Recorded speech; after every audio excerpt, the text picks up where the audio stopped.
салом шогирдони азиз, мавзӯи навбатии мо ҳаст аз фанни биология. хуб, мавзӯъмон ҳаст занбурӯғҳо. Занбурӯғҳо яке аз олами алоҳида ба ҳисоб мераванд дар биология ва илме ки занбурӯғҳоро меомӯзад ном дорад микология. Микология. маънои калимаи мико мешавад занбурӯғ ва маънои калимаи логия мешавад илм ё ин ки таълимот. илме ки занбурӯғҳоро меомӯзад микология ном дорад. хуб, чунон ки мебинем дар расм ин занбурӯғ аст ва занбурӯғҳо олами алоҳида аст гуфтем ва олами растаниҳо ё ҳайвонҳо дохил намешавад. барои чӣ? ин организми мобайни аст байни растанӣ ва ҳайвон ва олами алоҳида мешавад, ба хотире ки ҳам аломатҳои монандӣ ба растаниҳо дорад ва ҳам аломатҳои монандӣ ба ҳайвонҳо. мебинем дар монандии занбурӯғҳоро ба растанӣ ва ҳайвонот. хуб, монандии занбурӯғҳо ба растаниҳо ва монандии занбурӯғҳо ба ҳайвонот. аломатҳои монандии занбурӯғҳо ба растанӣ якум ҳаракат накардан, яъне ки беҳаракатӣ. растаниҳо низ сар зиёдати беҳаракатӣ доранд. ягон растанӣ паридан ё ҷаҳидан ё давидан ин хусусиятро надорад ва занбурӯғҳо низ чунин хусусиятро доранд, яъне хусусияти беҳаракатиро. аз рӯи беҳаракатии занбурӯғҳо ба чӣ монанд мешаванд? Ба растаниҳо. сабзиш то охири ҳаёт. сабзиш мешавад сабзиши номаҳдуд то охири ҳаёт ва сабзиши маҳдуд то як давраи муайян. ҳайвонҳо сабзиши маҳдуд доранд, одам сабзиши маҳдуд дорад, то як давраи муайян сабзиш мекунанд, лекин растаниҳо бошад сабзиши номуайян доранд ё номаҳдуд доранд, то охири ҳаёташон месабзанд. занбурӯғҳо низ монанди растаниҳо чунин сабзишро доранд. значит доштани сабзиши то охири ҳаёт ин монандии занбурӯғҳо ба чӣ аст? Ба худи растаниҳо. хуб, ҷабиш қобилият доранд ба ҷабидан. занбурӯғҳо тавассути гифҳо ё митселияшон об ва моддаҳои маъданиро, инчунин моддаҳои органикиро аз муҳит ҷабида истеъмол мекунанд. растаниҳо низ об ва моддаҳои маъданиро аз муҳит меҷабанд. яъне растанӣ низ тавассути муагирашҳо қобилияти ҷабишро дорад, занбурӯғҳо низ қобилияти ҷабишро дорад. гиф ё ин ки митселия ин сохторҳои борики танаи занбурӯғҳо аст. риштамонанд аст, вазифаи реша иҷро мекунад, вазифаи ҷабиш иҷро мекунад. аз рӯи доштани хусусияти ҷабиш занбурӯғҳо монанд мешавад ба растаниҳо. хуб, монандии дигари занбурӯғҳо ба растаниҳо ин доштани девораи ҳуҷайра. дар ҳуҷайраи занбурӯғҳо девора мавҷуд аст. дар ҳуҷайраи растанӣ низ девора мавҷуд аст. ин монандии занбурӯғ ба растаниҳо мешавад. хуб, хусусияти дигари монандии занбурӯғ ба растаниҳо афзоиш ба воситаи спора. ҳамин споросикинӣ хусусияти хоси растаниҳо аст ки дар афзоишашон онҳо споросӣ мекунанд. лекин споросикинӣ барои ҳайвонҳо хос нест. баъзе аз истисно баъзе ҳайвонҳое ҳастанд ки споросӣ мекунанд, ҳайвонҳои якҳуҷайра. лекин дигар ба тамоми ҳайвонҳо гӯем қобилияти споросикунӣ хос нест. аз занбурӯғҳо споросӣ мекунанд, растаниҳо споросӣ мекунанд. значит занбурӯғ аз рӯи доштани спора ба чӣ монанд мешавад? Ба растанӣ. афзоиш тавассути спора монандии занбурӯғ ба растанӣ мешавад. ин панҷ хусусияте ки аз рӯи онҳо занбурӯғҳо ба растаниҳо монанд мешавад. акнун монандии занбурӯғҳо ба ҳайвонот. ғизогирӣ гетеротрофӣ. растаниҳо гетеротрофанд, растаниҳо автотрофанд. ва ҳайвонҳо иҷо гуфта небудам, ҳайвонҳо гетеротрофанд, яъне ғизои тайёри органикиро мехӯранд. худи занбурӯғҳо низ гетеротроф ба ҳисоб мераванд. аз рӯи ана ҳамин хусусияти гетеротрофӣ занбурӯғ монанд мешавад дар ҳайвонот. дигар чиз надоштани пластид ё ин ки пигменти фотосезкунанда. фотосинтез намекунанд, занбурӯғҳо фотосинтез намекунанд ва пигменти фотосезкунанда пластида надоранд. ин низ монандии онҳо ба ҳайвонҳо мешавад.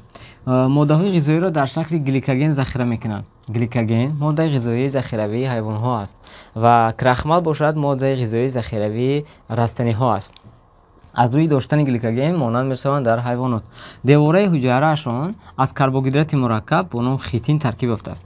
хитин ин девораи ҳуҷайраи занбурӯғҳо будааст ва дар ҳайвонот дар чӣ дида мешавад? дар ҳашаротҳо, дар буғумпойҳо экзоскелеташон хитин ба ҳисоб меравад. ана ҳам хитини онҳо монанд мекунад занбурӯғҳоро ва ҳайвонҳо.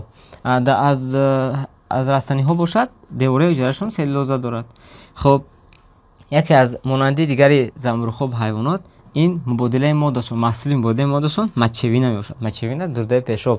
ин маҳсули мубодилаи моддаи ҳайвонҳо аст. асосан дар ҳайвонҳо дар вақти мубодилаи моддаҳо мачевина дурдаи пешоб ҳосил мешавад. дар занбурӯғҳо низ ҳамин чиз ҳосил мешавад. пас занбурӯғҳо аз рӯи ин хусусият ба чӣ монанд мешаванд? Ба ҳайвонҳо монанд мешаванд. хуб, қисмати дигари мавзӯи мо ин дар бораи сохтори танаи занбурӯғи телпакчадор.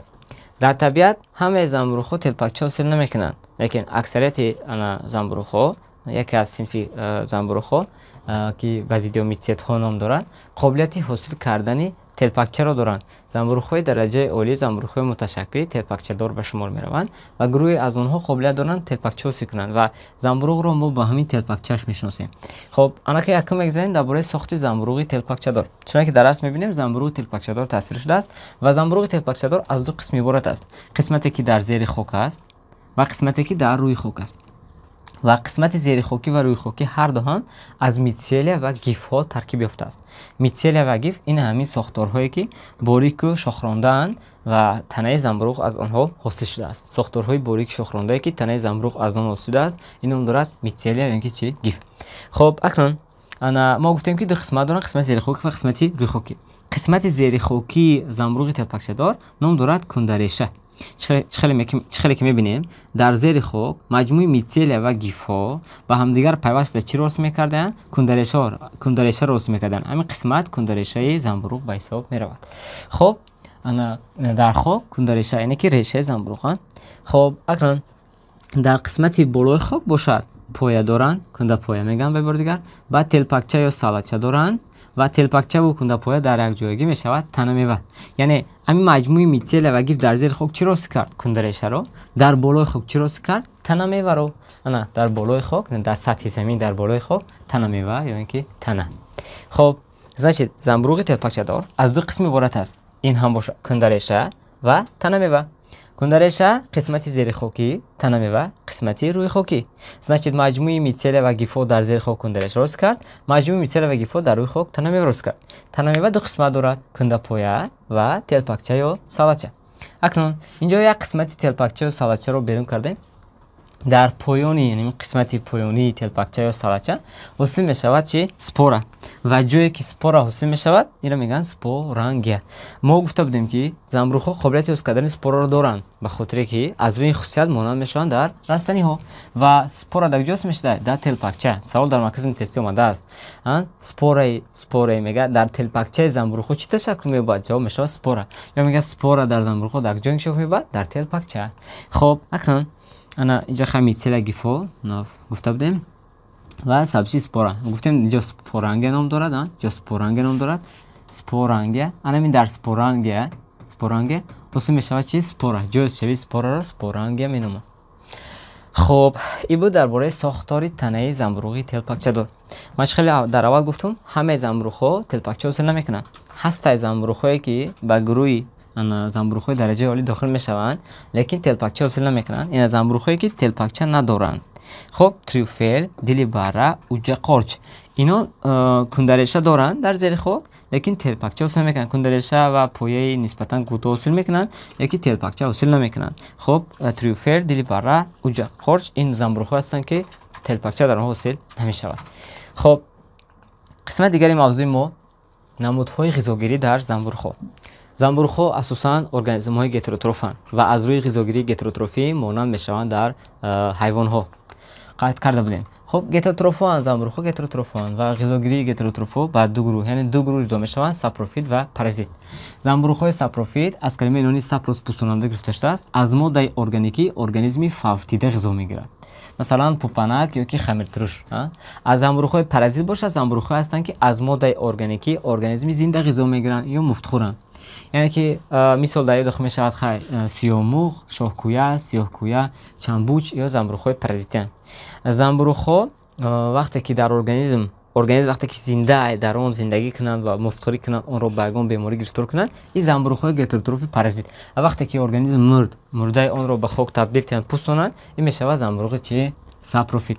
خب مثلا اینجا آوردیم خیلی میتسلیاهاش در داخل خاک با باکتری ها با دیگر ماده ها میچسبند و باقی مانده ارگانیسم ها را چخه میپوسانند. خب افزایش زنبورخ‌ها. افزایش گفتیم زیادشوی شماره نسل ها است. زنبورخ‌ها نیز افزایش میکنند، زیاد میشوند و با درو افزایش غیر جنسی دارند و جنسی.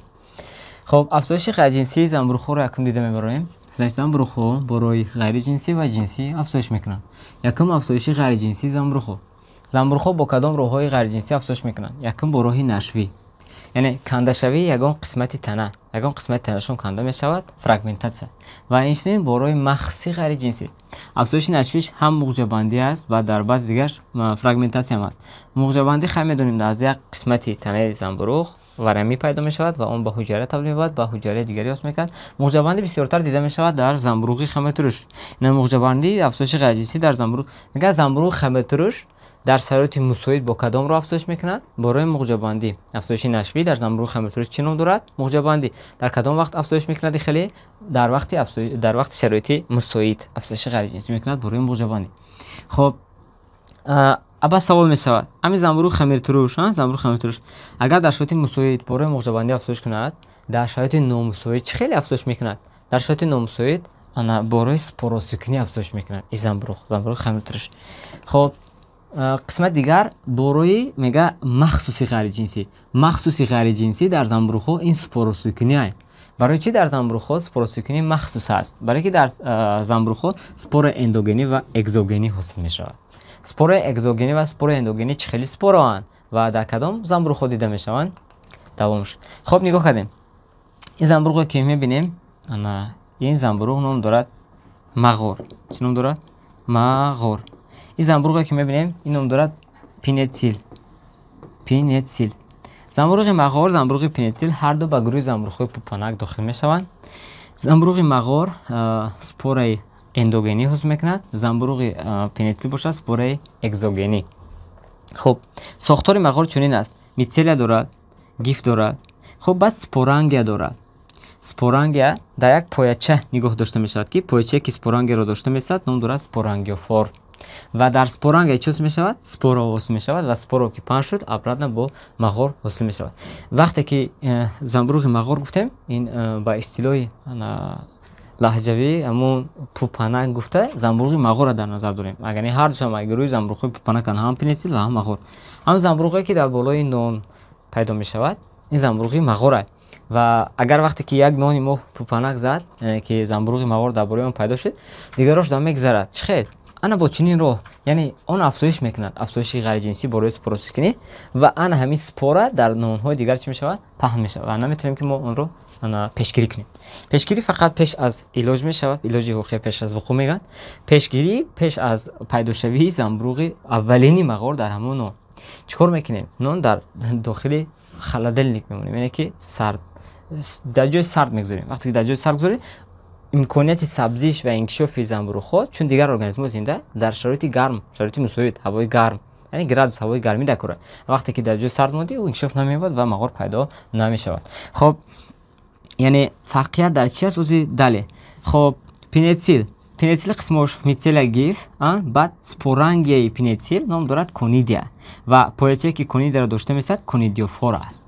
اکنون فرقیت در چی است؟ سپورانگیا این از کونیدیا این، سپورانگیوفور این از کونیدیوفور این. گوکنید تمام جزئیات های مغور همش یک حجره، یک حجره نه که میتسیل گیف سپورانگیوفور سپورا ها سپورانگیا همشون یک حجره، یعنی تنه زنبروغ مغور یک حجره است. میگه کدام زنبروغ میتسیل و گیف دارد؟ میتسیل و گیف یک حجره دارد. این میشه مغور. میتسیل گیف کدام زنبروغ یک حجره است؟ مغور. وقتی که میگه میتسیل و گیف دارد، میتسیل و گیفش بسیار حجره میشه جواب پینتسیل. یعنی پینتسیل از اینجا زنبروغ سر حجره است، بسیار حجره است. این باشه زنبروغ یک حجره است. و سوال دیگر در مرکز این تست اومده است. میگه کدام زنبروغ تماما میتسیل و گیف حاصل نمیکند؟ این هم باشه زنبروغ چی؟ خمیتروش. چقدر که در اینجا ما موجب بندیش نشون دادیم در شرایط مساوی گفتیم اینا یک حجره بود، دو تا شد، سه تا شد، چهار تا خیلی موجب بس جا شد رفت. این زنبروغی است که تنها یک حجره دارد و میتسیل و گیف تماما حاصل نمیکند. از زنبروغی که میتسیل و گیف دارد لیکن میتسیل و گیفش یک حجره است این زنبروغ مغور است. زنبروغی که میتسیل و گیف دارد میتسیل و گیفش بسیار حجره این زنبروغ پینتسیل. خب اکنون فرقیت از سپور اندوگنی و اگزوگنی. سپور اندوگنی در داخل یک حجره حاصل می شود. سپور اگزوگنی در مجموع یک چند حجره ها، یعنی سپورانگیای مغور وزن می یک حجره بوده، یک حجره یک سپورانگ. گفتیم در سپورانگیوفور و میتسیل گیفو هم یک حجره اند، یعنی سپورایی که در داخل یک حجره حاصل می شوند سپور اندوگنی می نامند.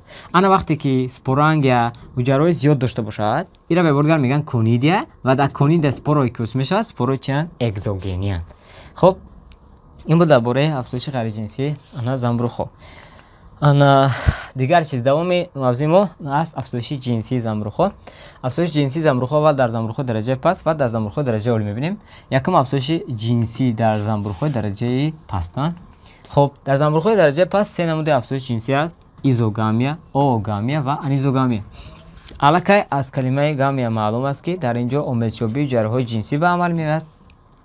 аз намуди ҳуҷайраҳои омезишёбанда намудҳои афзоиши ҷинсӣ доранд: изогамия, оогамия, анизогамия. вақте изогамия гуфтем, ду ҳуҷайраи ҷинсӣ дар замбурӯхҳо ба ҳамдигар омехта мешаванд. аз ҷиҳати шаклу андоза ҳар душ якхелаанд. изо якхела, яъне ҳуҷайраи ҷинсӣ физиологически фарқ мекунанд аз рӯи физиология, якчи мисол нарина, якчи модина. лекин ҳамин ҳуҷайраи ҷинсӣ гаметаҳо монанд аз ҷиҳати шаклу андоза ва аз ҷиҳати ҳаракатшонам якхела ҳаракатноканд. инро мегӯянд изогамия. барое ки иёра худшонам мегӯянд изогаметаҳо. омезшёбии изогаметаҳоро изогамия меноманд.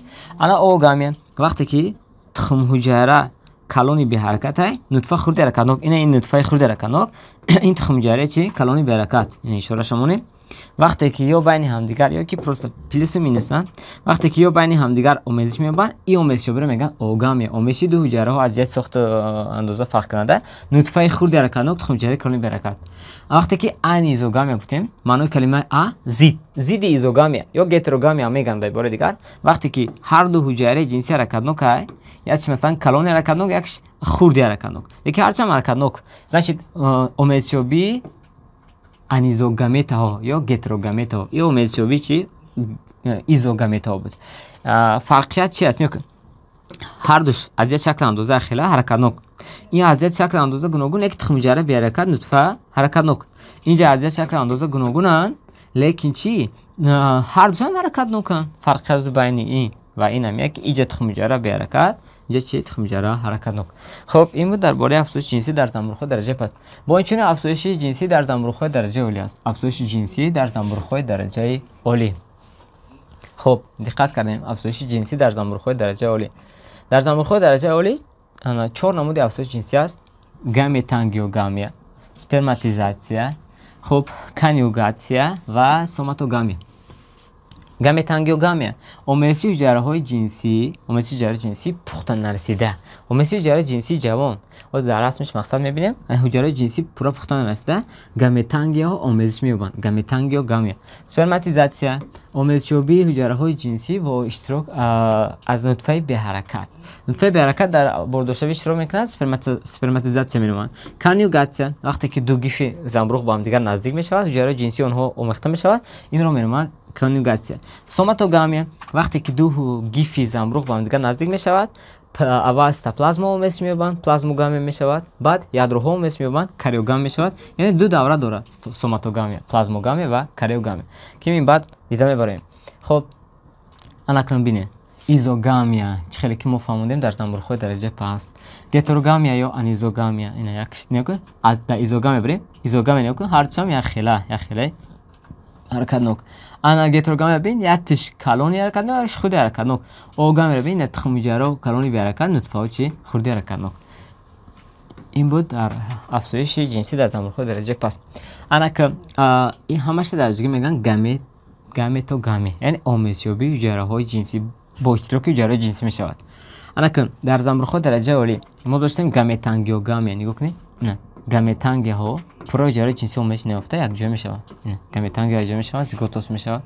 хуб, баъд соматогамия, ду гифи замбурӯх ба ҳамдигар наздик мешавад, байни онҳо кӯпуча сепазентикоз мешавад ва маводи ирсии ду гиф ба ҳамдигар мегузарад. хуб, дар ин ҷо сикли инкишофи замбурӯхҳо тасвир шудааст. замбурӯхҳои телпакчадор, афзоиши ғайриҷинсӣ ва афзоиши ҷинсиён. нигоҳ кардем, якум инҷа митселия аст. хуб, митселияи минус. барои чи минус мондум? худаш қобилияти ҳосил кардани танамеваро надорад ва ин митселия бо як митселия дига якҷоя мешавад. ду митселия якҷоя мешаванд.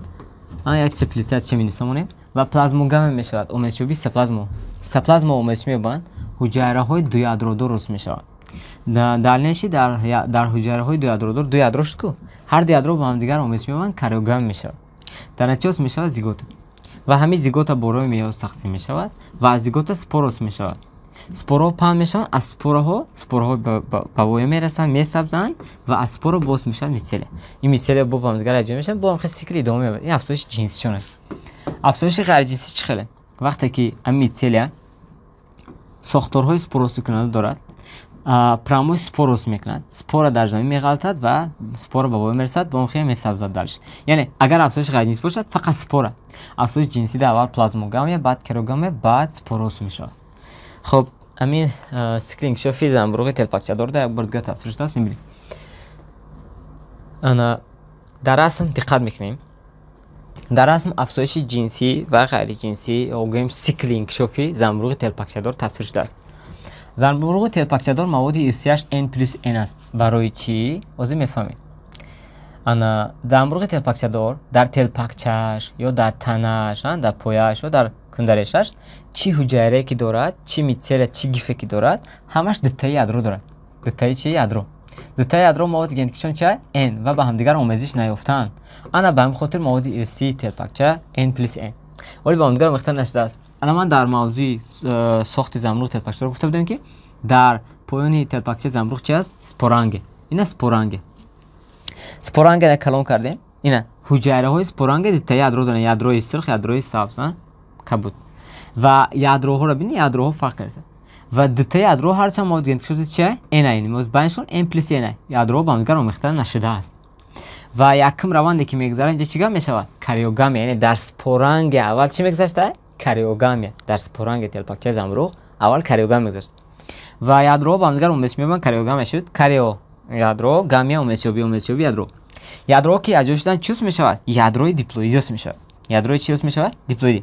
Ядрои диплоидӣ ҳосил шуда. Ядрои диплоидӣ ҳосил шуда. Барои чӣ ядрои диплоидӣ шуд? Барои ки N+N буд. Ду ядрои гаплоидӣ буд. Вақте ки яҷо шуданд, як ядрои диплоидӣ мешавад. Ядроҳои диплоидӣ бо роҳи меёз тақсим мешаванд. Вақте ки бо роҳи меёз ядрои диплоидӣ ҳосил шуданд, спора ҳосил мекунанд. Спора бо 4 ядрои гаплоидӣ. Ҳар як спора аллакай гаплоидӣ шуд. Барои ки тақсимшавӣ чӣ гузашт? Меёзи. Ва споранге бо 4 спора чӣ маъно дорад? Анаки дар споранге, дар ҳар як споранге чандтаи спора? 4таи спора. Ва спораҳо ба муҳит паҳн мешаванд. Маводи генетикашон N аст, гаплоид аст. Дастаи маводи генетикашон гаплоид, хромосом метоқ доранд. Ва спораҳо паҳн мешаванд ва мицелияи гаплоидӣ, мицелияи гаплоидӣ ҳосил мекунанд. Мицелияи гаплоидӣ намуди минуса дорад, намуди плюса. Мицелияи гаплоидӣ, плюса, минуса бояд ба ҳамдигар якҷоя шаванд. Бояд ки цитоплазмашон омезиш ёбад, баъд қобилият доранд ки танамева ё кундарешаро ҳосил кунанд. Мана мицелияи намуди минуса, мицелияи намуди плюса ба ҳамдигар омезиш меёбанд ва чӣ мегзарад? Плазмогамия мегзарад. Дар натиҷа мицелияи дуядродор ҳосил мешавад. Ана мицелияи дуядродор ба қобилият дорад ки кундареша ва танамеваро ҳосил кунад. Ва обратно и танамева кундареша обратно чӣ кунад? Обратно кариогамия кунад, бо обратно чӣ? Бо роҳи меёз тақсим шуда, бо обратно спор. Яъне ин сикл аст, сикли инкишофи занбурӯғи телпакчадор, афзоиши ҷинсиш. Хоб, бо роҳи спорос кардан зиёд шуд. Сикли инкишофиш бо ҳамин тамом мешавад ва метавонад ки такрор ёбад. Ана қисмати дигари мавзӯи мо занбурӯғҳои телпакчадор аз рӯи хусусияти хурданибобшон ё ки заҳрнок буданшон. Занбурӯғҳо ба ду гурӯҳ ҷудо мешаванд: хурданибоб ва заҳрнок. Занбурӯғи хурданибоб аввал занбурӯғи заҳрнок шавем. Занбурӯғи заҳрнок телпаки қозӣ. Телпаки қозӣ номҳои аҷоиб доранд. Занбурӯғҳои заҳрнокро аз рӯи номҳошон аз ёд кардан мумкин аст. Дар саволҳо меянд занбурӯғҳои заҳрнокро аз занбурӯғҳои хурданибоб бояд ҷудо карда битонед. Дар вариантҳое ки дар расмҳо фарқ карда битонед. Хоб, занбурӯғи телпаки қозӣ, занбурӯғи заҳрнокай, телпаки морак. Занбурӯғи заҳрнокай гуфтам ки номҳои аҷоиб доранд. Чизе алоқаманд ба ягон заҳр ё чизе алоқаманд ба ягон хусусияти бад доранд. Заҳрқорч, заҳрқорч, қорчи пашахӯрак, гулқорчи девак, калимаи девак. Хулоса ин ҳамашон заҳрноканд. Заҳрнокҳоро ки азу кардем, дигар ҳамаш хурданибоб, мисол самурӯғ, қорчи сафед, сурх, рӯғанак, тӯзқорч, гурӯз, зардқорч, ушнақорч, ин ҳамашон чия? Хурданибоб.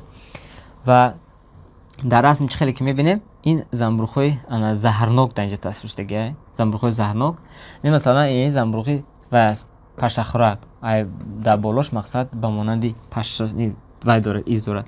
Ё ин ки ва занбурӯғи гулқорч, гулқорчи девак. хулоса замбурухҳои заҳрноканд, метавонед шумо расми онҳоро аз ёд кунед. Хай расм асосан дар иҷо намояндаи замбурухҳои заҳрнокро ки аз ёд кардем, дар мош замбурухҳои чия хурдани бовар. Қисмати дигари мавзӯи мо дар бораи замбурухҳои паразит. Хоб, замбурухҳои паразит ё ин ки замбурухҳои муфтхӯр вуҷуд доранд, ки дар организми дигар муфтхӯрӣ мекунанд ва онро ба беморӣ гирифтор мекунанд. Мисол дар одам низ мавҷуд аст замбурухи паразит бо номи грибок, бемории грибокро ба вуҷуд меорад, ё ин ки замбурухи паразит бо номи аспаргил, бемории аспаргиллёзро ба вуҷуд меорад. Инчунин замбурухҳо муфтхӯрӣ мекунанд дар растаниҳо. Масалан, дар расм чӣ хеле мебинем, ин замбурухи чандбуч аст. Замбурухи чандбуч дар растаниҳо муфтхӯрӣ мекунад, бисёртар дар растаниҳои дарахтӣ ва қисмати дилаи дарахтро, моддаҳои ғизоии онро ҷабида мехӯрад ва дарахтро зудшикан мекунад. Замбурухи чандбуч паразит дар дарахтон. Хоб, дигар замбурухи паразити сиёҳак. Замбурухи паразити сиёҳак ё шоҳкӯя, сиёҳмӯғ ҳам меноманд. Ин замбурухҳое ҳастанд, ки замбурухи паразит дар оилаи хушадоронанд.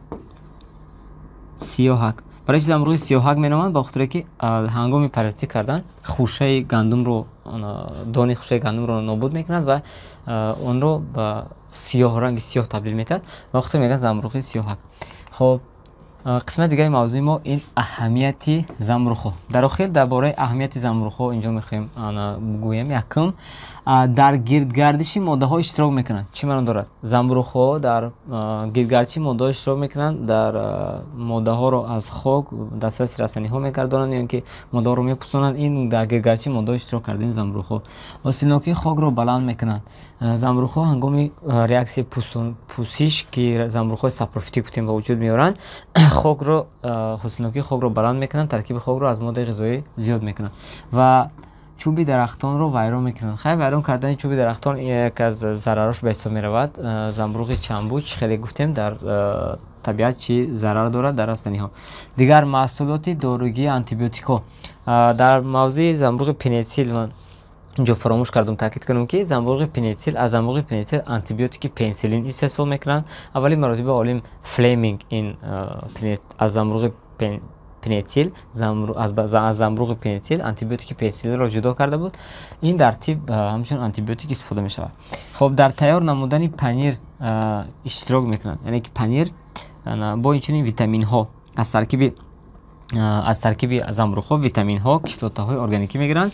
Дар истеҳсоли замбурухҳо дар истеҳсоли панири рокфор ва камамбер, панирҳои мақсад машҳур, дар истеҳсоли анон панирҳо аз замбурухҳо истифода мебаранд.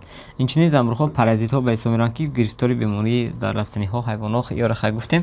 Дар тайёр кардани пиво, вино, нонпазӣ, истеҳсоли спирт замбурухҳоро истифода мебаранд. Хоб, дигар ҳамаи замбурухҳо ҳамчун маводи ғизоӣ истифода бурданд. Замбурухҳоро васеъ ҳамчун маводи ғизоӣ инсон истифода мебарад. Ин буд аҳамияти замбурухҳо дар табиат ва ҳаёти инсон, инчунин якчанд зарари онҳо низ дар инҷо оварда шуда буд. Ин буд мавзӯи замбурухҳо. То мавзӯъҳои минбаъда сарбаланд бошед.